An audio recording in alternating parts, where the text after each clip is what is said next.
Welcome to the ArmaniTalks YouTube channel. I'm your host, ArmaniTalks. In this channel, I'm covering communication skills for you to level up your way with words, become much more articulate. In today's episode, I am going to be breaking down the most misunderstood body language move out there. But I'm not gonna tell you that so quick. I gotta tell you a little side story. See, there was this one day when someone hopped in my DM on Twitter. This was roughly around 2019. So around this time, I had a profile picture where I had my arms crossed and I was wearing a suit. This gentleman that hopped in my DMs was a familiar face.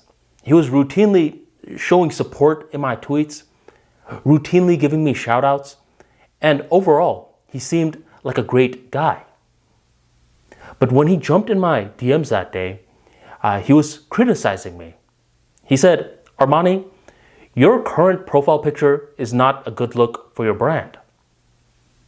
I asked him, why? And he gave me two responses. He said, one, your tie and your pocket square, the colors are matching, which is an absolute no-no.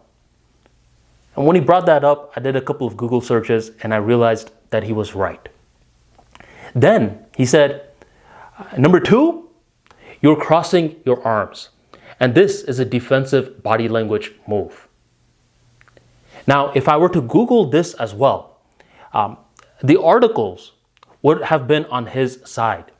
If you Google most of the uncomfortable body language moves out there, the crossing the arms move often comes up. But I vehemently disagree with this. I believe it could showcase a very unconfident body language move, or it could show a powerful move. If you look at a lot of individuals that were powerful from back in the days and see the way that they took pictures, a lot of them were crossing their arms in front of their chest. But it depends how you cross it. If you cross it like this, like a little sissy, then it's unconfident. But if you do it in a powerful way, then I believe this body language move is highly misunderstood. I believe that this is a confident way to carry yourself. But that's not what the purpose of today's video is. I just wanted to tell you that side story because if you are someone that crosses your arms, I don't believe that is a bad move. But here it is. The most misunderstood body language move out there is the smirk. The smirk indicates what to the average person? It indicates that the person that is smirking is smug, pompous, and feels as though they are too good for the room.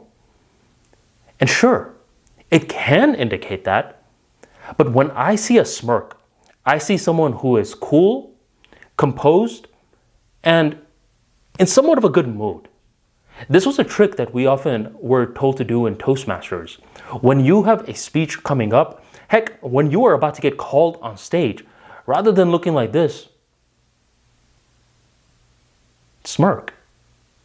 By smirking, what you immediately do is you indicate a feeling to your body saying, look, you are not in danger.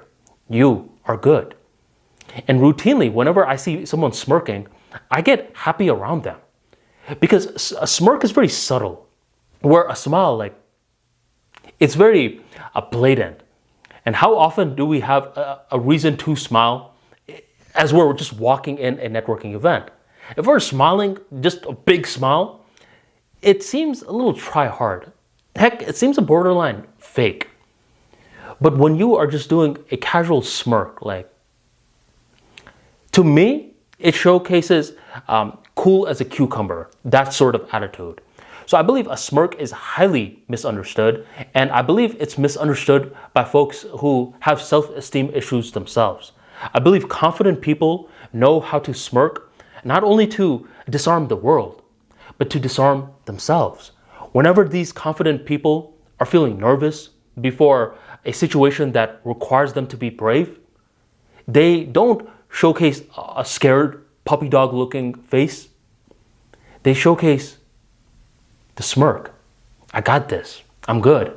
I'm indicating to my nervous system, I am good, and I'm about to tackle this situation like a winner. So I believe the smirk should be used in your arsenal. It is a smart body language move, and it is not a bad body language move by any means. Thank you very much for joining the Armani Talks YouTube channel, and I will catch you next time.